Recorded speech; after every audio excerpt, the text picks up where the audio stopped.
On tonight's edition of the CHGO Cubs Related podcast, the offseason has begun. Qualifying offers extended to Shota, Kyle Tucker, Colin Rea coming back.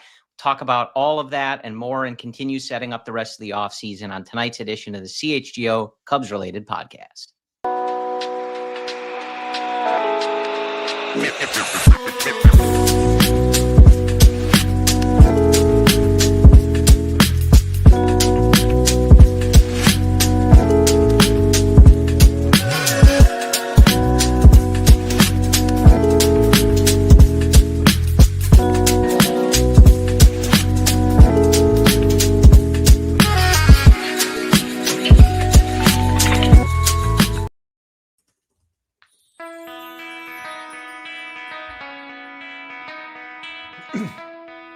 This is the CHGO Cubs Related podcast driven by Toyota. Let's go places. Good evening, everyone. My name is Corey. I am joined as always by Brendan.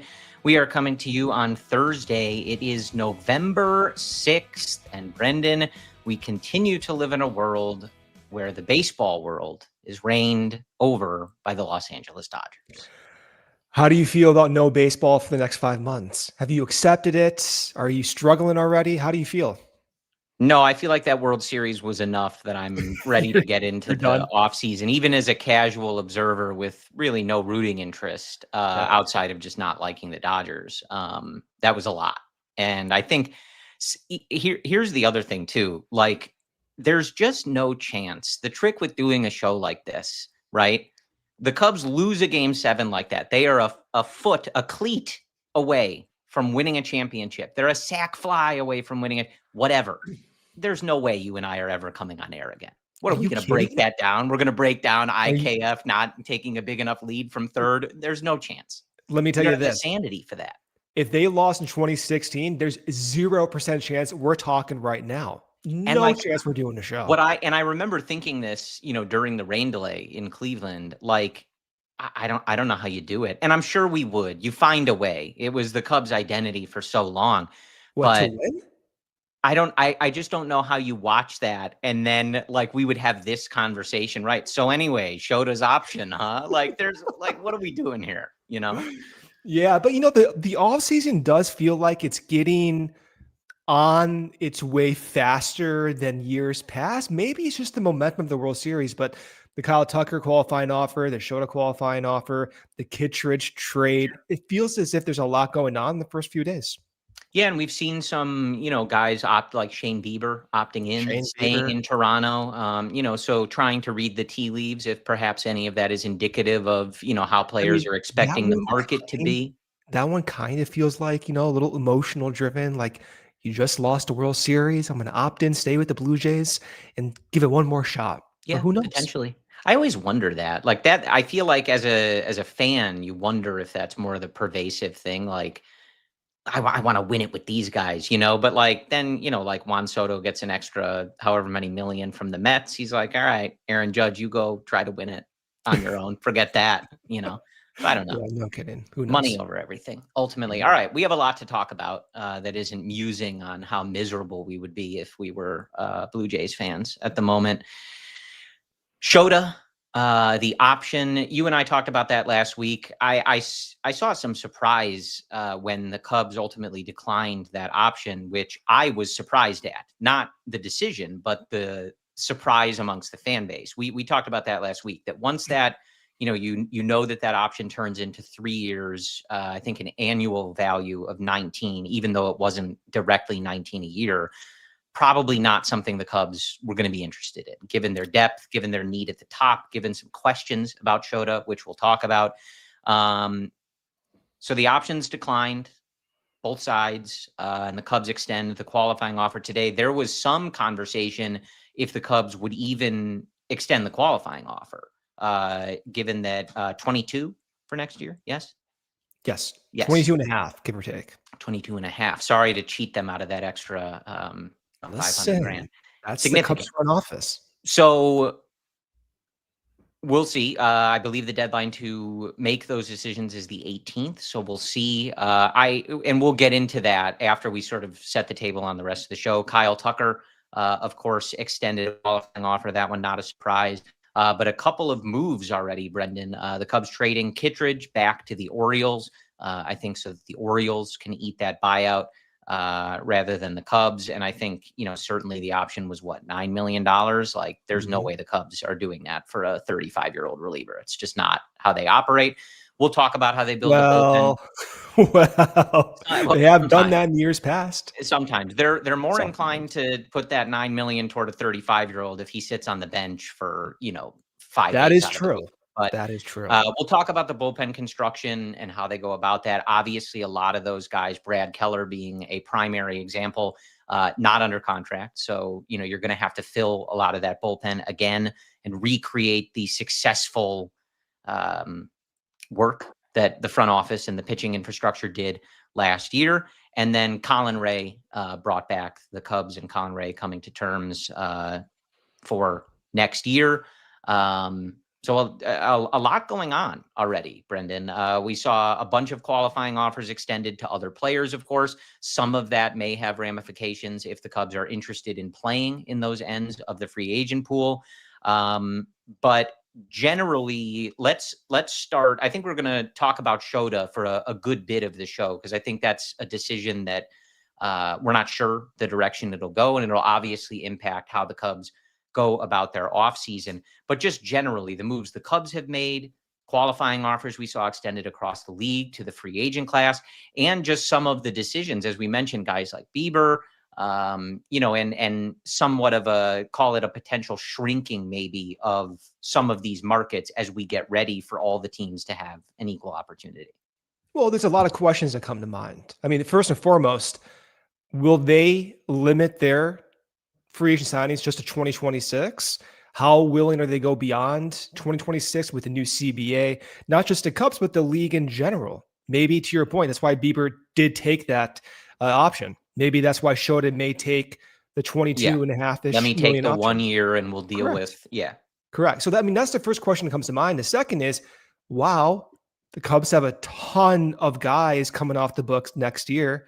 They have about $50 to $75 million underneath that first tier this year.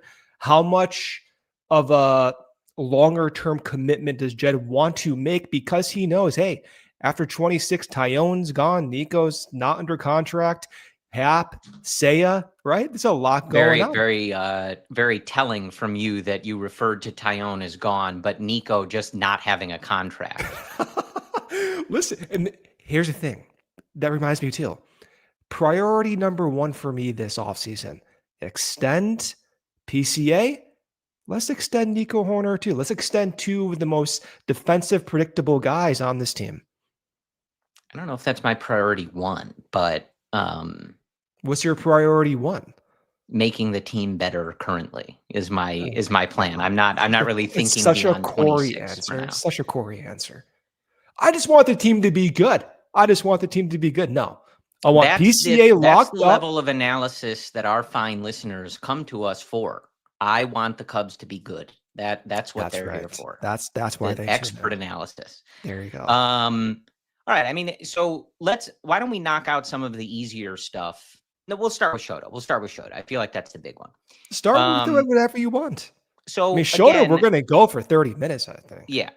I don't think anyone should have been surprised that the Cubs declined that option when it would have been 3 years, like I said, around 19 per year, even though it wasn't exactly 19. I think the last year was the highest one. They're just not going to do that. They have a lot of depth in their rotation. And given the uncertainty with Shota, and I know you have talked about this a little bit, I'm sure we'll talk about this as this conversation evolves, he got hurt. And how much of his performance in that second half was related to the injury, and what you can project next year coming off of an off season where you're rehabbing and hopefully getting fully healthy, that all factors into this. But a 32-year-old that sits in the low 90s, who lost velocity during the year, gives up a lot of contact, gives up a lot of home runs, and was not someone you could lean on, and not just couldn't lean on, but chose not to in decisive playoff games where he was the one that was, on rest and available. They're not going to pick that up for 3 years, given the depth that they have, and their need, I think, for higher end pitching.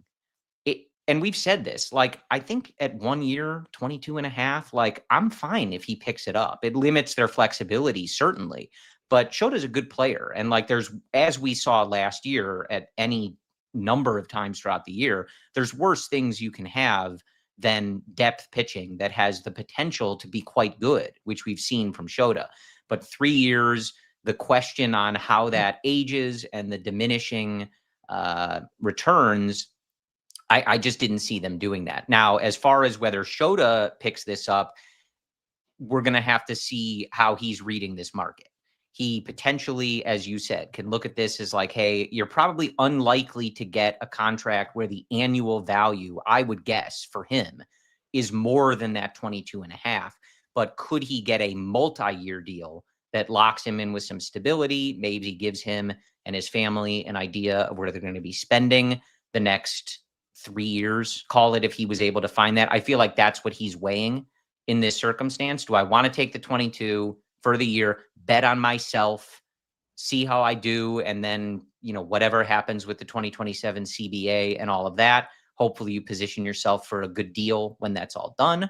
Or do you say, you know what, I don't want to take a 1 year deal. I'm already 32. I'm over from Japan. I want that stability, or I just want that instant money, lock it in, and I'll bet on myself. It's I would imagine a tough call for Shota, and they're going to have to read the market. We've seen a lot of pitchers and players in general get this calculus wrong in the past few years. Absolutely. Brendan. Yeah. Holding out for that 7-year deal that never really comes. Yeah. When the Cubs declined the extension for 3 years, 57, my first gut reaction was, oh, he's going to come back for the 2 years, 30. The reason for this was, well, what's the likelihood Shota can get guaranteed over $30 million on day one of free agency? I thought there was a risk that he would not be able to do that. Then it lends to the question is, okay, well, will the Cubs give him that qualifying offer? And I thought that was a little bit of a risk as well, where the Cubs may not give him that qualifying offer. Now they did. So he does have that $22-ish million guaranteed. It becomes a matter of, well, does Shota's camp think in 2 years he can make over $30 million? Now, the way it works out is he has at least a league average year, and he couples that with over $8 million next year.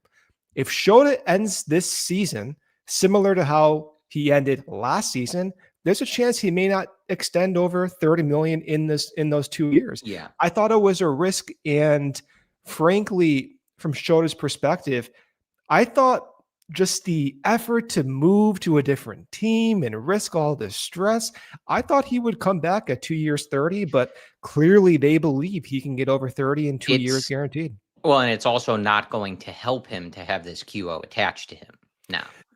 Exactly right. So, now you have a team who has to give up a draft pick plus a guy who had a 4.8 FIP and got skipped over in game 5 of the NLDS. I would guess that in his camp, if they elect to decline, they're going to be thinking that they're going to be able to demonstrate to these teams how the injury affected him, what his work was before. Right. And, they're not asking for anything crazy, I wouldn't guess. So, to a lot of teams, he might look quite attractive if they're a believer that the velo can come back a little bit, and some of his mechanical stuff was related to those injuries. Well, then some people say, oh, well, you come back after the next year. Well, there's no qualifying offer attached. That is true, but the CBA is expiring. So I don't know what the negotiation is going to be like, but there's some uncertainty in Shota's camp that after 26, the qualifying offer in a normal CBA won't be there, but you don't know what's going to happen. So all things considered, I thought, let's just wait until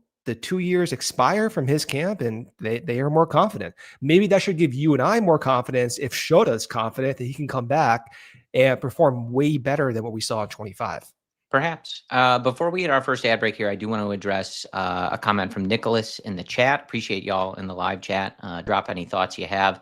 And he just says, depth with a lot of uncertainty. Hard to think Boyd, Horton, and Tyone will all be healthy. 100%. But I think that's Yeah. why the Cubs don't want 3 years locked up in Shota at this point. I think their need is at the top of the rotation. And at this point, while we know that Shota has shown that potential at times in his MLB career, pitching is very hard from, a guarantee. Well, we'll talk about that on Yeah, the next I topic. just think in general they have a lot of guys with question marks. Shota would be in that group, not in the certain top of the rotation level group, which is I think why the Cubs at 3 years are just going to be like, no, that's not our priority right now. But we'll talk about it more after our first ad break here. Hey, Cub fans, Toyota has 25 vehicles with available all-wheel drive and four-wheel drive. The RAV4 has legendary versatility. The Grand Highlander's adult-size third row is for real, and the Tacoma's wild side comes standard. From job sites to campsites and game nights, there's an all-wheel drive or four-wheel drive Toyota to get you there in style. Find yours at toyota.com or visit your Chicagoland Toyota dealer today. Toyota, let's go places.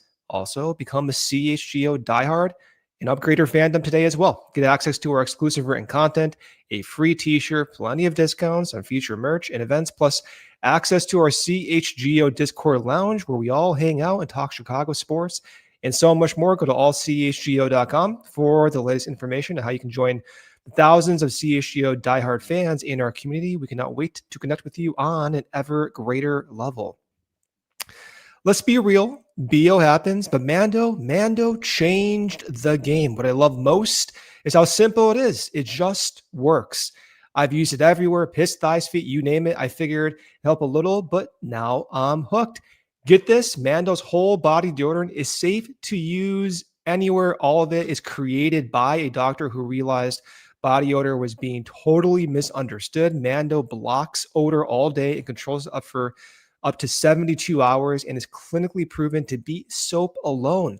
The solid stick uses mandelic acid to stop odor before it starts, and the aluminum-free spray is perfect for hard-to-reach spots. Try it. Grab the Mando starter pack today. Solid stick, cream tube, 2 free extras, and free shipping. To do this, go to shopmando.com, use code CHGO for 20% off site-wide plus free shipping. That's SHOPMANDO.com. Mando's got you covered. Deodorant plus sweat control. Say goodbye to sweat stains and say hello to long-lasting freshness. All right, folks. I also want to give a shout out to our guy, Patrick Norton, and invite you to sign up for the CHGO daily newsletter in your inbox every morning. Get you caught up on everything you need to know about Chicago sports. So you're getting all your CHGO Cubs coverage from us, Luke, Joey, Justin, and the gang. But if you want the full comprehensive look at Chicago sports, Patrick does an excellent job. And it'll be in your inbox every morning. So get you caught up while you have your morning coffee, and then you're ready to go. And your water cooler chat will never have been more informed. Look at that. And Patrick's just a really nice guy. So you should read Sure his is. writing. Sure. allchgo.com/newsletter to sign up, and then it'll be in your inbox every morning. Yep. All right, Brendan, the Shota decision. The Shota decision. It's odd. It's a bummer to be in this spot where, like, we're having this discussion. we're having this conversation. Yeah, I mean, coming from a guy that was leading Major League Baseball in earned run average for the first however many months of the season, to now, like, do we want to? Is it worth this money? It's a but that's baseball, and that's pitchers, I think, more specifically. So I think I see some asks about Dylan Cease, and his inconsistent numbers, but he's a guy that a lot of people are clamoring for. I think with Shota, it ultimately just comes down to how you're projecting. He is a type of pitcher, not exactly like Kyle Hendricks, but similar in the sense that because of the velocity, his margin for error on things gets way, way smaller when that velocity dips a little bit, like we saw. When you're going from, say, 92 to 91 or 91 to 90, big deal when you're facing major league hitters at this point in 2025, when they're having to be prepared for every other pitcher throwing 103 with a 94-mile-an-hour slider.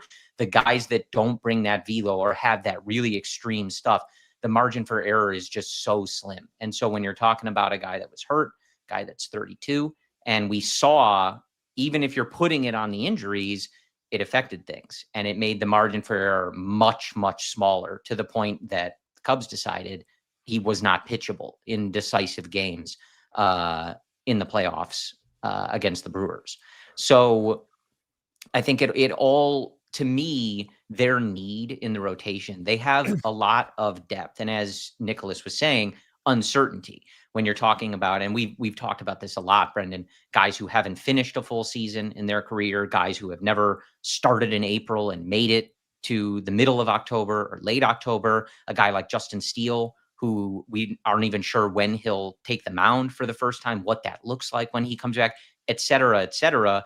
And I think ultimately they need to prioritize more youth and bigger stuff.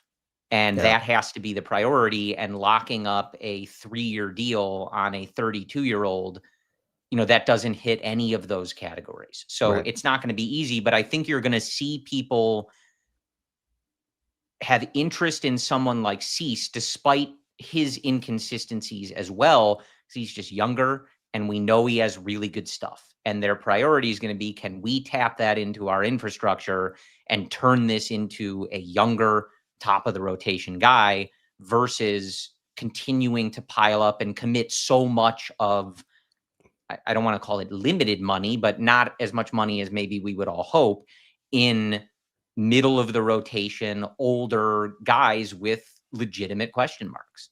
When you were watching Shota this year, did you notice anything obvious stand out that differed from last year from your perspective?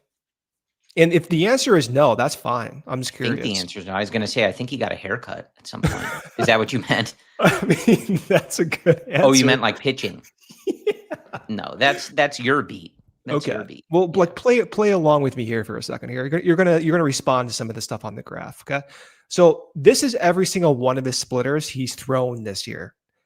The blue means almost every start before the hamstring injury. Okay. The more red means more after the hamstring injury. If you look on the bottom right here, Corey, what do you see labeled? Do you see that Y dim velocity? Do you see that release point from catcher? Do you see that? Yep. Right.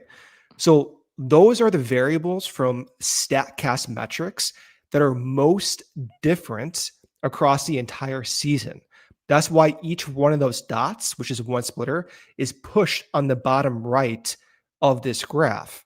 So the most differing trait from Shota was release extension, release points, as well as velocity. And when we look at how that affected the shape movement of his splitter, the splitter ended up running more. It had more tailing action to it. It didn't have that more north to south profile. Also, his four seam didn't really have that north to south profile as well. There was more tailing action on these pitches. So let's bring this down to what we saw in the playoffs. In the playoffs, he was giving up home runs, but he was giving up home runs in a different style than what we've seen. That Andrew Vaughn home run, that was on a sweeper inside. Why was he not throwing the sweeper? I would imagine that splitter feel wasn't in tune. As the splitter, which by the way, the velo went up on it, the spin went up on it, the run went up on it. It wasn't like what we saw. He started to increase his sweeper usage to right-handed batters. And so once he got to the playoffs and he's using the sweeper, we even had this discussion. I'm like, why is he using the sweeper the last few starts of the year? Why is he not throwing that splitter? Well, he used the sweeper in the playoffs. That home run to Andrew Vaughn, sweeper inside off the plate.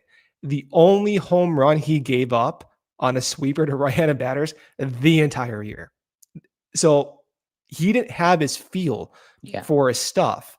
The question comes to my mind is, well, why was his extension shorter? Why did the velo go up on the splitter? Why did the spin go up on the splitter? Is that related directly to the hamstring injury? And then more generally, if a little tweak physically leads to this drastic result is it similar to how we talked about Chris Bryant and more recently Kyle I Tucker, was where going to say, I've heard this before. a Yeah. little bit of an ailment makes you replaceable. It does concern me, especially for an aging pitcher like Shota. Yeah. And again, like, I think worth mentioning, like, there's none of, even when we had the conversation last week about declining the 3-year option, like, none of this is like, Shota stinks, get him out of here. At least I don't think so. And I'm going to ask you in a second what your confidence level would be if he got healthy, that he could kind of revert some of these issues. But it's all about the contract and working against the assumption that their budget is, instead of saying limited, let's say not unlimited. Yeah. And so we've just seen this in other years where, like, if they were operating in a similar manner to the Dodgers, and not to like belabor that comparison, right?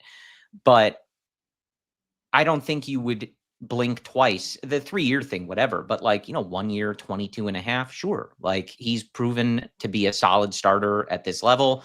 Sure. Like, there's worse things to have in your rotation depth than someone like Shota Imanaga. Hopefully, if you feel confident that he can recover from those injuries, iron out some of those things. But when budget is not unlimited, like, that's just not what their priority is going to be. They have a decent number of positions that they're going to want to fill, and they have to figure out how to replace some offense and guys like Kyle Tucker, redo some of this bullpen stuff that you had a lot of success with. Like, that's just not going to be where they prioritize their dollars, especially for the next few years with the 2027 uncertainty and with so much roster turnover coming potentially in the next couple of years. It's just not how this front office operates, like, given their constraints and philosophy. So it's not a like, toss Shota aside, we think he stinks. It's just, given the circumstances, it's just not going to be what this front office prioritizes. So let me ask that question to you. Do you have confidence when you're looking at this data that it was related to this injury? And if he rehabs, like, he would be able to revert to form? Some of that might be impossible for you to know, but it gives you more questions to ask. So the question number one is, why was he not moving off the mound as well as he was the previous year? So then becomes a conversation with Shota, Hadavi, the athletic staff. Is it injury related? Well, when the season started, the extension was shorter and the velocity dipped on the four seam even before the injury. And then the injury just appeared, whether it was coincidental or not, it appeared to amplify those initial trends we saw. So the question is, why is the movements, his ability to get off the mound, different? And so if the answer is, well, we think it's this, well, we think it's that, and they don't know, and if that is the answer, I can tell you my confidence is low. And I would not want to bet on my top end of the rotation on someone who's is aging and may not be able to get off the mound that much. So if that answers your question, I think it is low, assuming that they don't know why he was not getting off the mound. Yeah, I mean, I'd like you to have the, but I know you don't have the medicals in front of you, or the biomechanical tools to, necessarily evaluate that. It does, just a quick aside, it does highlight why Tyone's success has been so impressive. I mean, we had this discussion 2 years ago. Remember the discussion about Tyone's fastball? Like, oh my God, Tyone's fastballs are I wake running up more at night still thinking about the horizontal run. Yeah. I'm sure. There you go. But what ended up happening with Tyone is he's such a smart, athletic dude. He was able to develop like 3 other pitches. And with Shota, you don't really see that potential there for him to do that unless he's working on that right now. So I don't see that even being a possibility. He has to get that splitter right. He has to get that four seam right. And if it's not right, if it's off by a few inches, well, the results are disastrous. Yeah, so we'll hit our second ad break here in a second, but I think wrapping the discussion on Shota, the Cubs either feel very confident that he will decline the qualifying offer and hit free agency, or they're comfortable with him being there for a year at 22 and a half. Otherwise, they're not making this decision. So it's difficult to know exactly what the Cubs are thinking. My guess would be that they would prefer he decline and hit free agency, and then they just have that budget to spend elsewhere. But this isn't a, they're aware of the risk. Like with Kyle Tucker, he's not going to accept it. Like technically they have to be ready to accept that risk, but it's not going to happen. This one is more unclear. So the front office is, if they're not interested in him coming back, then they're reasonably certain that there will be offers for him and that he will not accept it. And if not, then they're comfortable with it. And they've made that calculus and it's factored into their plans. I do agree with, in our chat, just generally, SNI 6941, the key right now is to open as much flexibility as possible for the coming free agency. And that's promising to see. I think that's driving a lot of this. You want depth, and we see that with someone like Colin Rea. But in general, like, you need to improve the roster, not just keep it in some of the same place. There's a lot of inflexibility on the roster in terms of contracts. You have guys that, as we talked about, are pretty baked into their positions unless you make a trade or anything like that. And so in the spots that you can, I think you're going to see them opt for flexibility. Right now, I think you're looking at like potentially 13 open spots on the 40-man roster. Oh, that's and, ahead of the luxury tax, like a lot of money. And so even though there's not a lot of like clear positions where you're like, okay, this is where we're spending this money, you want Jed to have it.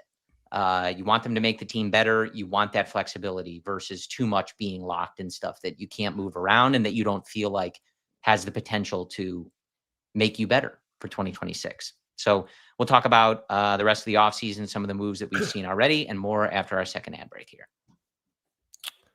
You know the moment, the one when you realize you left your favorite sunglasses at the beach or on the roof of your car or at a gas station 3 states away? Well, I've been there too. Actually, I left my sunglasses on my seat of my car. I was going to the grocery store. I came back, forgot I did that. I sat on them. I bent these, I bent the sunglasses. But you know what? I found Shady Rays and it changed the game for idiots like me. These sunglasses are made for real life and they are also seriously good looking. They're polarized, they're durable, they're not stupidly expensive. And here's the wild part. If you lose or break them, even on day one, Shady Rays will send you a brand new pair, no guilt trip, just replacements. So now I get to actually wear my sunglasses without fear on hikes, at concerts, on the boat, wherever. Shady Rays has eyewear that has your back. Man, there's nothing like catching a baseball game. I'm missing it. Hopefully, spring training will fly by. I'm going to miss the energy, the crowd, the first crack of the bat. But honestly, what I don't miss is getting tickets. That is the worst part. You're fighting through queues, logins, random price jumps. It feels like you need a degree just to sit in the bleachers. But that's why I started using Game Time. It's actually completely changed the game for me. It's a hack for fans. It's super easy, no hidden fees. It actually gives you great seats at the best price. I was looking at World Series tickets on Game Time. I saw those prices change. If I wanted to go watch the Blue Jays disastrously lose that game, no offense to Blue Jays fans, I knew I was going to get the best price through Game Time. What I also love most about the price is what you see is what you pay. No surprise fees at checkout. And with the Game Time guarantee, these tickets are 100% real and arrive on time. So download the Game Time app, create an account, use code CHGO, that's CHGO, for $20 off your first purchase. Tap ticket. Go download Game Time today. All right, Brendan, back with you. I do, and maybe this extends to you as well, but as we sit here in this podcast, I do want to offer a brief congratulations to my mom. Justin Turner is gone. So there you go.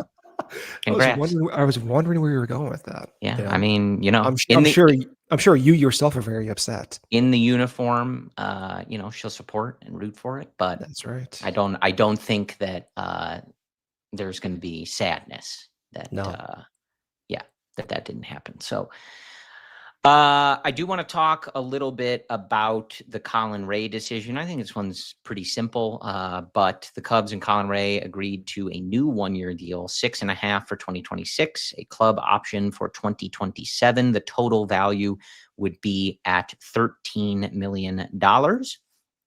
And I got no beef with that. Brendan? I think he was a really solid pitcher. He adds to that depth. He obviously has a great familiarity with Craig Counsell. And, he was one of the guys, truthfully, as some other pitchers, were kind of running out of gas or dealing with injuries. Like, he was always just there and solid, and he ate some innings for you in the playoffs. And, certainly he's not a big high ceiling guy, but we saw very clearly the need for that depth and to make sure that you have a bunch of it.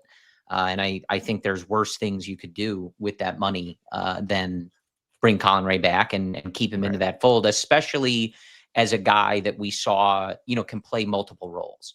He's ready to make spot starts and contribute in a strong way in that regard.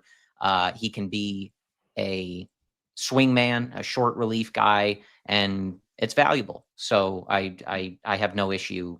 I have no issue with that one. No, I mean, my first reaction was, oh, okay. Well, at least we got a little bit of depth shored up. Because when you and I were talking about the Shota discussion a few days ago, I'm thinking to myself, oh man, Boyd's getting older. We saw him fizzle a little Sure. bit. Justin Steele has Tommy John surgery. Shota may not be back. Cade Horton's going to be a sophomore, but you just don't know what the volatility. Man, I'm worried about our depth. And having Colin Rea come back at that deal, plus you get a club option for 27, it gives the Cubs more flexibility, as our friends in the chat said.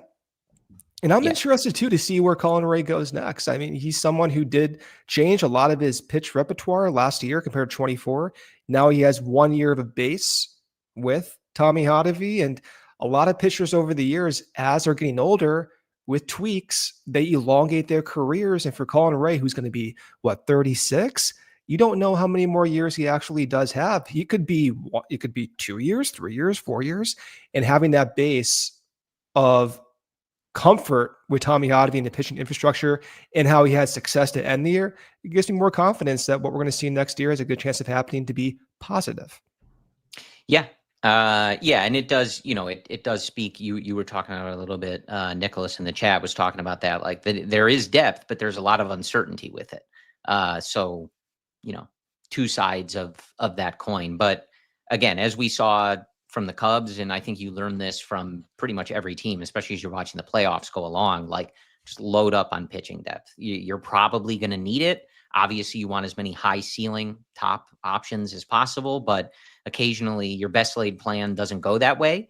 And you're figuring out if Andrew Kittredge or Colin Rea should be starting a, decisive game. And like, that's just where things land. My hope is, no offense to Colin Rea, but my hope is we don't see him in the playoffs next year. Sure. It's similar to Jason Hamill. We're not Hamill. talking about it at least. Yeah. No, like we love Jason Hamill, Pearl Jam guy, your guy, right? He had great success in 2015, 2016, didn't pitch in the playoffs, dude. So, like having that depth. That's the best laid plan. Yeah. Yeah. And having the ability to eat innings, provide some value in the regular season, then you turn it over to your big thumpers, both in the lineup and in the pitching staff. That's the best path forward. Yeah. Agreed. So, and, look, I mean, I joke about it, but I think, the Turner decision was obvious. It goes to that same thing we were talking about. Like, you got to prioritize upside. Like, he, by all intents and purposes, a very valuable clubhouse guy, but, you're building a bench for next year. You need more flexibility. And I don't think you commit to, I think he'd be 41. And in the second half was better against lefties, but overall, I don't think that, no, I don't think that went the way that they had hoped in a general sense. So I don't, not surprised to not see them want to continue that. I did like the clubhouse presence. I mean, being realistic here, it did matter. And here's how it mattered. Pete Armstrong discussed the actual results he had because of Justin Turner's influence. And this is not just like, hey, you're good, dude. It wasn't hoorah. It was like, hey, man, like this is what you should be looking at approach-wise. And he'll reference home runs and hits because of Justin Turner. So the value is not like him actually hitting himself, but it's actually providing home runs in the form of like wisdom to other players. So, I do like having that in the clubhouse. I don't know where it will come from next year or if it's necessary, but I do like that. Sure. Yeah, well, and I mean, look, that was one of the things I think when he signed was not necessarily that we knew he would provide that in a, locker room sense, But I remember, any confidence that I had in that move was rooted a lot in like, this guy knows how to hit. He clearly understands the dynamics of hitting quite well to have changed his swing so drastically through his career to end up, Yeah. providing so much value to the Dodgers that like, this is clearly someone who understands modern hitting and how to translate this data and put it in there. Now, this is one of those things you can't quantify. And I think a lot of teams likely struggle with, the Cubs need to get better. They need results on the field. And clearly can see the effect of having some of those guys in the results on the field. But how do you quantify it? And how do you square, can we use a roster spot if we're not feeling like we're getting the No, well, on-field you production for can't. the and You in the can't. Cubs case, you can't. Like It other teams may be able to afford that, but the Cubs can't right now. it was an unexpected plus when, frankly, the results were not what you If expected. you'd like to be a coach, That's fine. You know? I don't know if he's like, hunkered down in Southern California, but I would welcome him back as a coach. Absolutely. I mean, from a personality standpoint, I will be honest, I did enjoy his personality. That's what I'll wow, say. I'm going big to of say you it. to admit that. I think it really is. Because let me tell you this, in 2017, that home run in game 2, that ruined my entire week, Well, man. don't rile me up about that. Just saying. Just ruined my entire week. I got, Justin Turner provided a lot of bad memories for me before 2025. Yes, Just saying. but a couple walk-offs this Couple year. walk-offs. So Some some great good walk-offs. moments. And, look, I think I always do respect guys that come over and on a team. And like when, we don't know, all we see him as is the villain for so long. And to see the impact that they have in the clubhouse, he did some good stuff in the community while I was here in Chicago. It's always nice to just see that, like guys that are here for a short time, but they make an impact in a way. But yeah, ultimately, like the Cubs aren't in a position coming off a year not winning the division, getting bounced in the first round. You can't prioritize good vibes in a 41-year-old bench bat over trying to improve that production. So I suppose we can talk about the bullpen. Okay. As I said, I'm not particularly, the Kittredge thing makes a lot of sense. I've seen, the speculation out there that, maybe this was like somewhat of the plan all along so that the Orioles could eat the buyout and the Cubs wouldn't have to. But Kittredge was good for this team. And I enjoyed him on the team when he was here. I will remain utterly fascinated. I feel like in recent memory, he is a guy who visually, it does not square with what comes up on the radar gun. It doesn't look like he's trying. And, what was he sitting most of those games? 96, something like that? 96, Like, 97. I remember every time watching him going like, where is that coming from? Dude, he has huge traps. You see those traps in those champagne celebrations? They were pretty big. I think that's where it was coming from. CHGO Cubs Related After Dark here. Look out. I can't say that I was focused on his traps, Brendan, but They were just popping out. How can you not Yeah. notice them? He had big traps. Yeah, I always remain fascinated. He just like such a low effort looking guy. Obviously it's not low effort, but the ball just like exploding out of his arm, and it does not look like it should match that. But mid-30s reliever, he was solid, but I think it would have been $9 million a year. Like they're gonna try to be more creative than that. We've just seen it. Now they do have a decent amount of work to do in this bullpen. You're losing a lot of the guys that really drove that success for you. I think like Caleb Thielbar, Brad Keller being the names that like immediately jump, but now you've lost Kittredge. Like these are the guys that were holding down the bullpen outside of like Daniel Palencia in terms of that like real trust tree. But as we've seen, like I think the Cubs are going to bank on their ability to do this successfully. I would be surprised to see them spend major money in the bullpen market. Now, the caveat to that is they did try to last year. They did make a significant offer to Tanner Scott, I believe more than what he ended up accepting in LA. Just barely too.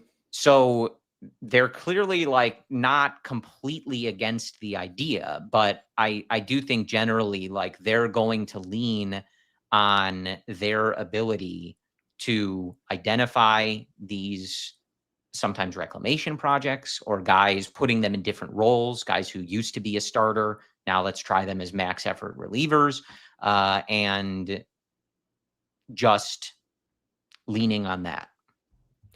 I think that's the only path forward. If you want to have certainty with your positional side, as well as your starting pitching side, can't be dishing out $10 million to the bullpen on multiple guys, right? And for this bullpen, look at the non-roster invitees next spring. I mean, we were having this discussion last spring. We had Mike Festa signed. I believe Mike was his first name.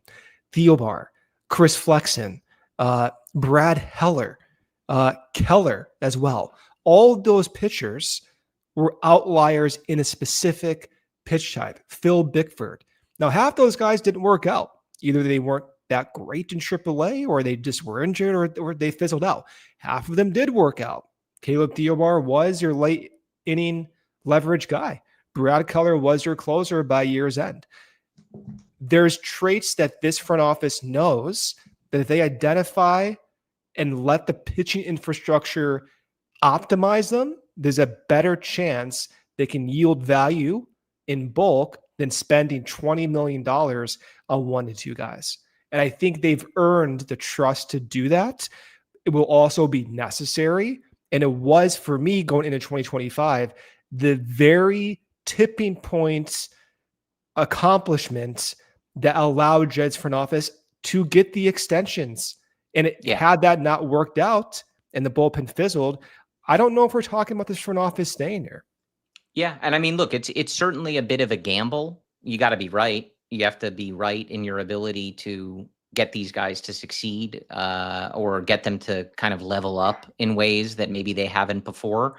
But you just see it across the league. You know, I mean, they certainly have more depth, but even going back to the Dodgers, like Roki Sasaki was not their closer to start the season. I think they probably envisioned themselves winning the World Series with Blake Trinan and Tanner Scott, and that's not what happened. So I mean, Kirby Yates and Tanner Scott both had ERAs over 4.5. Yeah. So even if you approach that in a way where you feel like you've addressed it in a sure way, like I think there's nothing less sure in baseball than relief pitchers. So it's always going to be this evolving exercise. And I think it wouldn't be where I would put the money. If there's, maybe like more middle ground, not that high end pool, but just like established veteran guys, I think it's always good to have some of those, but you got to be careful, right? Like you also run the risks of the Ryan Presleys and the Hector Neris's and looking too much at that track record. And, now you're getting an older guy that, right. So it's all to say, like, my expectation for this offseason is that the money gets put into the starting rotation as a primary source, spending across the bullpen, but not putting, consolidating too much of that money into single high-priced guys. And then whatever they decide to do to attempt to add to the offense in lieu of Kyle Tucker. That would be my expectation for this group. But I think all along, if we go through this offseason, Brendan, and they have like significantly upgraded the offense in one way or the other, but not done a lot in the starting pitching department or just the pitching department as a whole, I would be quite surprised. I would say that the most likely scenario is the exact opposite. They do little on offense except for improving the bench and filling in some gaps there. And most of the money they spend is to improve the pitching staff. Right. Or trades, I suppose. Offseason action, let's call it. The temptation is to look at the free agent list for the bullpen and think, okay, who are they going to target? And to some of the comments, they're going to bring back Savali. They're going to bring back Soroka. What do you think about Pomeranz coming back? I would caution, like right now, to not focus in on the names. I mean, if you go to the free agent list, I'm looking at dozens of relievers that you can think in certain contexts make sense. Paul Sewald, sure. Okay. Makes sense. Ryan Stanek, sure. That makes sense. Shelby Miller had some success. Sure, bring him back as a reclamation project, right? That your former player, Corey, Jose Leclerc, he can come back, right? My friend. So, right. So you can see all these different like names, and there's literally 50 plus names on this list. We'll do a dive on who may make sense as the offseason goes along. But frankly, did anyone even know who Caleb Thielbar is this time last year? I did not. Was Brad Keller on your radar? Absolutely not. Was Chris Flexen on my radar? No. Did I even know who at the time Festa was, who didn't, he was DFA'd after he got signed? No, I had no idea. Yeah. It's going to happen again. So that's what I'll say. Well, and, look, adding to, like, I feel like a guy we never talk about and just how it played out. Like, I thought the trade to get Eli Morgan was super solid. He came over and was terrible. And that was the first move they made. And got hurt. Yeah. Like, so and they traded a good prospect for him. It's the bullpen is always a tricky exercise. And I think as far as some of the guys who are leaving, I think it's the front office trying to square. Do we think we can do that again? Can we identify this year's Brad Keller versus how do we feel about Brad Keller repeating that performance in a second year and now paying the premium for it? It's a tough thing to square. Like, I think sometimes you have to be able to, like, we got good work out of this worked, like, but how much of a premium do we want to pay to see if this is a sustainable level of success? It's a tough question, but I think this group has earned at least somewhat of the benefit of the doubt that they're good at this. Are they the best in the league at it? I don't know, like, probably not, but they're good at identifying pitchers who can be successful in this bullpen. And I also want to point out, something we went into the season talking about too, and I think something that is, something I rely on is tough, but something that matters, like in trusting Craig Counsell, there was so much like discomfort early in the year with certain guys being put into certain roles, being asked to pitch in higher leverage. Let's try this guy today. Let's try this guy today. And eventually the cream rises to the top, to quote the late great Macho Man. Like, so you expect that exercise again. Maybe when we're sitting here and they're taking the field for spring training, Palencia is your closer and this guy's your setup man, and you have it sort of laid out. But as the season rolls on, it probably doesn't play out that way. And Craig will test whatever he is given to have things pieced together. And there's no guarantee that it works, but it's all just to say, like, at the beginning of the year, if I had told you, like, in a do or die playoff game, we would be clamoring for Brad Keller, or like, woo, what a relief when Drew Pomeranz comes out of the bullpen because he's about to get these lefties out, you wouldn't have believed me. Absolutely not. It's just how the bullpen stuff goes. So you don't want to just defer to authority too much, but they've done a very good job of identifying these pitchers and finding success with this model. And once those non-roster invitees do make their decisions, some of those guys, they're trying to debate which team to go to, by the way. They may get multiple offers. And now that you have this foundation of success for Brad Keller, who's going to be making $10+ million, right? If you're a non-roster invitee, damn right, I want to go to the Cubs. I want to make that dozen million of dollars. So in a way, the success in 2025 might allure some other future pitchers to come to this organization, and the bullpen may even be better than what we saw last year. That's the optimistic take. Sign me up for that. All right. Last 6 minutes or so, I think, that's kind of just a look at everything going on. I mean, again, we'll see. I believe 18th is the deadline for Shota to make that decision. And Kyle Tucker, I guess. Silver Slugger winner Kyle Tucker. Returning on a qualifying offer. Yeah. And Shota declines it. Yeah. So yeah, I mean, it's going to be interesting. I think the Cubs have a lot of flexibility. And I do see that the national media is holding Tom to the fire again. I see John Heyman's ripping into it. Last year Ken Rosenthal's Ken always Rosenthal. ripping into it. As much as I do not like the man, I did enjoy AJ Pierzynski giving it to the Cubs a little bit. which, does pain me to say.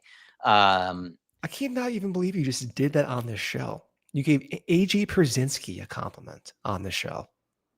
For talking about the Cubs not being as aggressive as they should be, that's okay. Justin Turner compliments, AJ Pierzynski compliments. Jose Quintana next. Oh, no, never. Yeah, literally see never. Ya. Literally never. Never again. Watch him come back. But yeah, look, like I think they have a lot of 40-man space. They have payroll flexibility, even if they're, using that first tier or something close to it as a benchmark again. And they have a good group that's already going to be there. It has questions, certainly. There's a lot of young guys that, are going to have to continue making leaps or remove some of those big like inconsistencies and slumps and valleys from their game. But overall, like this was a good team last year. There's a lot of good stuff that's returning, and they've got some, space and funds to play with. So how they go about that, how they, are managing the 2027 potential lockout expectations, that I can't answer, but I think they are in a position to put a better team on the field next year. They have the resources, they have the roster currently in place, and they may have to get a little creative with how they go about some of these things. If they want a top of the rotation guy, is that something that they explore through trade versus free agency?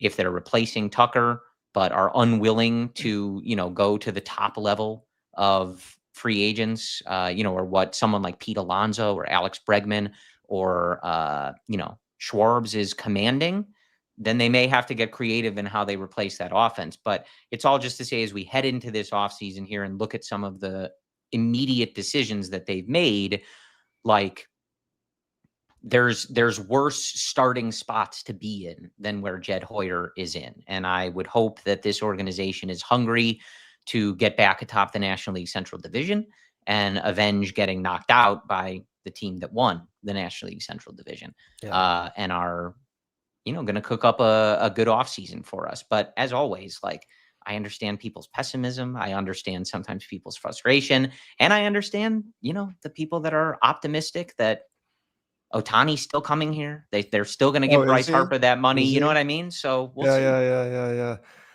This offseason, it's almost overwhelming. There's so many different ways they can go. I feel like in the past few years, it's more obvious. Last year was, okay, how did they get that superstar hitter? Because you have these guys locked up for a couple more years at minimum. The year before that was, what about Cody Bellinger coming back? And there were some uncertainties there, but the targets were laid out.